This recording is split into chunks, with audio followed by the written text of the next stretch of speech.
Mutton কিমা ঘুগনি, ডিমের কারি, এই যে এটা কি আছে? ছোলার ডাল, ছোলার ডাল, বাহ, চিকেন কষা দেখতে পারেন, এই যে দেখতে পাচ্ছ একদম, বাবা পুরো একদম হাতের মুঠোয় চলে এলো, এত নরম রুটি, আটা দিয়ে করা, কোনো আইটেম ময়দা নেই। Hey guys, welcome back to another video. তো আজকে কিন্তু ফের চলে এসেছি মধ্যমগ্রামে। আর মধ্যমগ্রামে কিন্তু আমি আরেক দিদির সাথে তোমাদের পরিচয় করিয়ে দেবো। তো এই হচ্ছে দিদি। তোমার নামটা বলে দাও।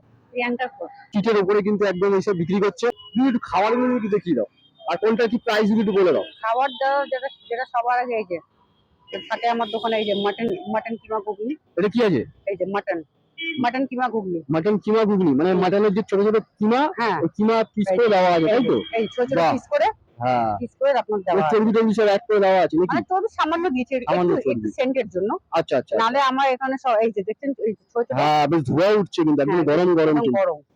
এটা মানে 20 টাকা থেকে শুরু, 20 টাকা প্লেট, তাই তো? হ্যাঁ, এই যে মাটনের পিস থাকে। হ্যাঁ, আচ্ছা। নেক্সট কি আছে? নেক্সট আছে আপনার এই যে ডিম কষা, এটা হচ্ছে আপনার 15 টাকা করে। এটা 15 টাকা পিস, তাই তো? গ্রেভি দিয়ে। আচ্ছা, গ্রেভি দিয়ে। বাহ। আর নিচে ওটা কি আছে? নিচে ওটা আপনার আছে ছোলার ডাল। এটা ছোলার ডাল। হ্যাঁ, এটা আপনার ছোলার ডাল, একদম গরম গরম দেখতে পাই। আচ্ছা, এইটা কি প্রাইস আছে? এটা দাম কি আছে? এটা 20 টাকা। 20 টাকা? হ্যাঁ, এটাও 20 টাকা। আর এখানে আছে কিন্তু একদম চিকেন, সাবাস, বাহ। মোটামুটি 45-50 গ্রাম করে কিন্তু ওজন আছে, ঠিক আছে। এরকম ধরক কাঁচা লঙ্কা দিয়ে পুরো। আর এখানে ডিম সিদ্ধ হচ্ছে। ডিম সিদ্ধ প্রাইস কি আছে দিদি? 10 টাকা। 10 টাকা পিস। আচ্ছা, তো তুমি একটা কাজ করো, আমাদেরকে দুটো রুটি দিয়ে দাও, আর এখান থেকে এক পিস চিকেন কষা দিয়ে দাও। কেউ একজন চাইলে পাবে তো? আচ্ছা, আমি আমাকে 1 কেজি চিকেন কষা, একদম পরিষ্কার পরিচ্ছন্ন। আসলে খাওয়ার জিনিসটা এমন না, খাওয়ার জিনিসটা কিন্তু খাবে কি, মানে তোমার যে প্রেজেন্টেশনটাই কিন্তু মানুষকে একদম হিট করে, তাই না? প্রেজেন্টেশনটা দেখলে কিন্তু খাওয়ার রুচি বেড়ে যায়। হ্যাঁ, এক পিস। পিস রুটি আর চিকেন কষা কত ভালো লাগছে, কাগজ প্লেট ছাড়া, মানে ফাইবারের প্লেটে খেতে প্রেজেন্টেশনই খুব ভালো লাগে। চলো একটু টেস্ট করে দেখা যাক। দেখো এরকম গ্রেভির সাথে একটু ডিপ করে নিয়ে চলো খাওয়া যাক।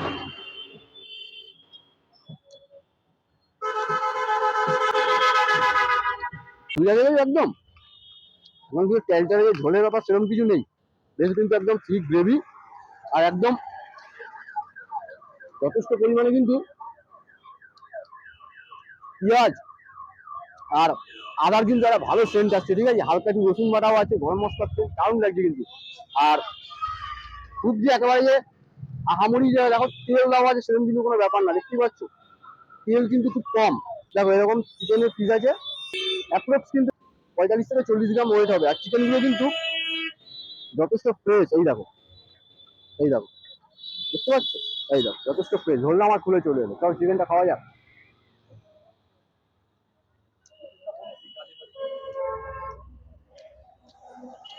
চিকেনটা কিন্তু যথেষ্ট ফ্রেশ, আর যেহেতু ছোট্ট দোকান, দিদি কিন্তু একদম মানে দিনে রান্না করে, বিক্রি বাট্টা হয় টুকটাক অল্প স্বল্প করে, দেখতেই পাচ্ছি একদম জিনিস কোয়ান্টিটি দিয়ে করে সেরকম না, অল্প টুকটাক করে বিক্রি হয়, দিনে শেষ হয়ে যায়, চলে যায়। কিন্তু এখানে কিন্তু কোনো বাসি পয়সার কিন্তু কোনো সিস্টেমই পাবে না।